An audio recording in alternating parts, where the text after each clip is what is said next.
हर व्यक्ति यह जानता है कि मैं बहुत जानता हूँ और वही उसका सबसे बड़ा भ्रम है। जब कोई व्यक्ति उसे कहता है कि ऐसे नहीं ऐसे कीजिए, तो वह व्यक्ति यही कहता है, अच्छा मुझे सिखा रहा है। मतलब साफ है कि व्यक्ति को यह एहसास होता है कि मैं बहुत अधिक जानता हूँ और यही उसकी सबसे बड़ी अज्ञानता है कि मैं बहुत अधिक जानता हूँ। जबकि यह सत्य है, यदि आपको सफलता की राह पर निरंतर आगे ही बढ़ते जाना है, तो आपको अपने गलतियों या अनुभवों से निरंतर सीखने का प्रयास करना चाहिए, क्योंकि सीखना एक ऐसी प्रक्रिया है जो जीवन पर्यंत चलती रहती है और आप मरते दम तक कुछ न कुछ सीखते ही रहते हैं। तो जब यह आप सब कुछ जान रहे हैं, तो इसके प्रति इतनी अज्ञानता क्यों है? जय श्री कृष्ण साथियों, आज हम अपने इस वीडियो में लेकर के आए हैं कि वास्तविक रूप से सीखना क्यों आवश्यक है। एक खूबसूरत सी कहानी के माध्यम से हम अपने चर्चा को आगे बढ़ाएंगे। उससे पहले यह जाना जाए कि वास्तविक रूप से सीखना क्या है। जिस तरह से भी हम ज्ञान को अर्जित करते हैं, तो वह ज्ञान यदि समझ के साथ अर्जित हो रहा है, तो समझिए कि सीखने का क्रम चल रहा है। और यदि ज्ञान समझ के साथ अर्जित नहीं हो रहा है, तो समझिए कि सीखने का कार्य नहीं चल रहा है। तो ज्ञान का जो अर्जन है, उसके साथ ही साथ सीखने का कार्य चल रहा है। सीखना क्यों जरूरी है, इसके लिए वीडियो को देखा जाए। तो चलिए वीडियो को शुरू करते हैं। साथियों, सीखना एक ऐसी प्रक्रिया है जो हमारे दिमाग को खोलती है। अर्थात यदि हमें अपने दिमाग को विकसित करना है, तो सीखना ही पड़ेगा। और यह ऐसी प्रक्रिया है जो समस्त जानवरों में, यहाँ तक कि कुछ शोध बताते हैं कि पौधे भी सीखने का कार्य करते रहते हैं। तो यह तो सत्य है कि जो जानवर हैं, चाहे वह छोटा हो, चाहे वह बड़ा हो, चाहे वह हम जैसा मनुष्य हो, सब कोई निरंतर सीखता ही रहता है और यह प्रक्रिया आजीवन चलती रहती है। तो सबसे बड़ी बात यह है कि वास्तविक रूप से जो सीखने का क्रम है, उसे कितना हद तक चलाना जरूरी है, या हम जितना पा गए या जितना समझ गए उतने में ही अपने आप को सीमित कर लें। यदि हम उतने में ही अपने आप को सीमित कर लेते हैं, तो हमारे जो सफलता के दरवाजे हैं वह निश्चित रूप से बंद हो जाएंगे।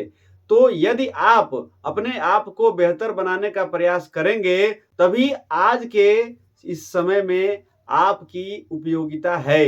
अर्थात आपकी उपयोगिता इस बात पर निर्भर करती है कि आप वास्तविक रूप से कितना सीखे हैं। सीखना शब्द को बेहतर तरीके से जानने के लिए एक छोटी सी कहानी सुनते हैं।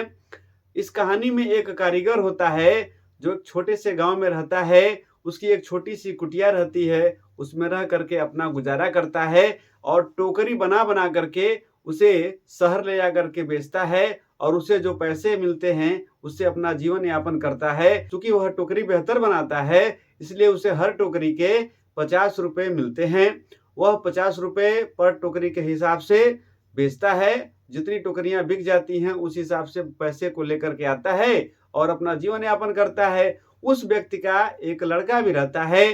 धीरे धीरे लड़का बड़ा होता है, तो वह व्यक्ति चाहता है कि मैं अपने लड़के को भी यह कला सिखा दूं, जिससे कि वह बेहतर टोकरी बना सके और उसका भी जीवन यापन भविष्य में आसानी से हो सके। इसलिए वह अपने बच्चे को बुलाता है और यह कहता है कि बेटा, तुम इस टोकरी बनाने के गुण को सीख लो, मैं तुम्हें बेहतर टोकरी बनाने के गुण बता दूंगा और यदि तुमने सीख लिया तो तुम्हारे चारों तरफ बल्ले ही बल्ले होगी और तुम बेहतर इंसान भी बन सकते हो, अत्यधिक धनार्जन भी कर सकते हो। तो वह लड़का कहता है, ठीक है पिताजी, आप जैसा कहें वैसा मैं करने के लिए तैयार हूँ। वह व्यक्ति उसे सिखाता है, कुछ दिन तक अभ्यास कराता है और उसके बाद से वह लड़का टोकरी बनाता है। तो कहता है कि जाओ बेटा, इसे बाजार में बेच आओ। तो वह लड़का बाजार में जाता है और टोकरी को बेचता है, तो उसे 30 रुपए मिलते हैं। तो जब 30 रुपए मिलते हैं तो लड़का थोड़ा उदास हो जाता है। घर लौट करके आता है, अपने पिता से कहता है कि पिताजी पिताजी, टोकरी मेरी लग रहा था उतनी सही नहीं है और वह बस सिर्फ 30 रुपए मिले हैं, जबकि आप तो बनाते हैं तो उसे 50 रुपए मिलते हैं। तो उसका पिता कहता है कि कोई बात नहीं है बेटा, आप निरंतर सीखने का प्रयास करो, बेहतर सीखोगे तो तुम्हारी टोकरी भी अच्छे खासे मूल्य में बिकेगी। तो कहता है ठीक है। वो लड़का तो फिर मेहनत करने लगता है और बेहतर टोकरी बनाने का प्रयास करता है। उसके बाद से उसकी टोकरी 50 रुपए में बिकती है। जब 50 रुपए में बिकती है तो उस लड़के को थोड़ी संतुष्टि होती है कि लग रहा है अब मैं पिताजी की तरह से जान गया हूँ। फिर उसके पिताजी कहते हैं कि बेटा अब मैं तुम्हें 60 रुपए से भी अधिक दाम की टोकरी किस तरह से बनाई जाती है उसके बारे में मैं बताता हूँ। तो वह लड़का कहता है कि अरे पिताजी आपकी इतनी बेहतर टोकरी अरे पिताजी आप इतने बेहतर टोकरी बनाते हैं और अभी तक 50 रुपया ही पाते हैं, तो आप भला हमें कैसे 60 रुपया या 70 रुपये वाली टोकरी बना सकते हैं। मैं बेहतर करके दिखा सकता हूँ क्योंकि मैं बहुत जल्दी सीखा हूँ और मेरी भी टोकरी 50 रुपये में बिक रही है। वह लड़का अगली टोकरी बनाता है और उसे 60 से 70 रुपये मिल जाते हैं पर टोकरी के, और उसके बाद से वह बहुत खुश रहता है। उसे लगता है कि मेरी जो कला है या मेरी जो समझ है अब जाकर के पूर्ण हो गई है, और उतने में ही शांत हो जाता है और वह लड़का अपनी दिनचर्या चलाने लगता है और उसी में अपना कार्य करने लगता है। थोड़ा समय बीतता है, उसके बाद से बाजार में ऐसा होता है कि उसकी टोकरी 50 रुपए के दाम में भी नहीं बिकती है और वह लड़का सोचता है कि ऐसा मेरे साथ क्यों हो गया। तो लड़का एक दिन उदास ऐसे बैठा हुआ रहता है, तो उसके पिताजी उसके पास जाते हैं और कहते हैं बेटा तुम उदास क्यों हो, क्या बात है, कोई दिक्कत है क्या। तो लड़का कहता है कि क्या बताऊं पिताजी, मुझे समझ में नहीं आ रहा है कि मैं इतनी मेहनत करके टोकरी बनाता हूं और उसके बावजूद भी बेहतर दाम नहीं मिल पाते हैं।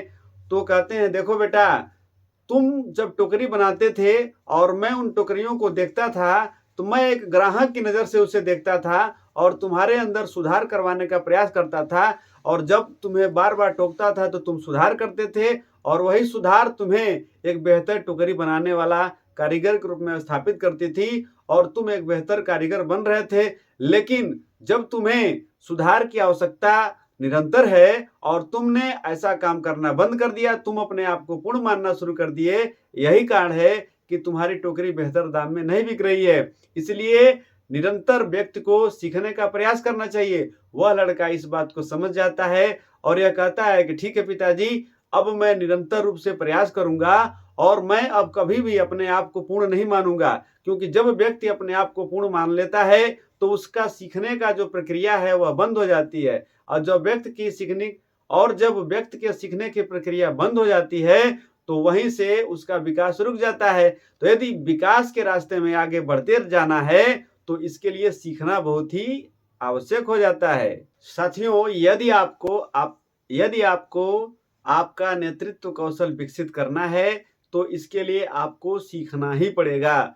हमें मानव जीवन मिला है और उस मानव जीवन में भी हम अपने आप को एक बेहतर से बेहतर प्राणी या इंसान न बना सकें तो हमारा मानव जीवन यह क्या है, व्यर्थ है। तो इसलिए अपने मानव जीवन को बेहतर बनाने के लिए हमें निरंतर अपनी उपयोगिता को बढ़ाना है, और हम अपनी उपयोगिता को तभी बढ़ा सकते हैं जब निरंतर सीखने का प्रयास करें।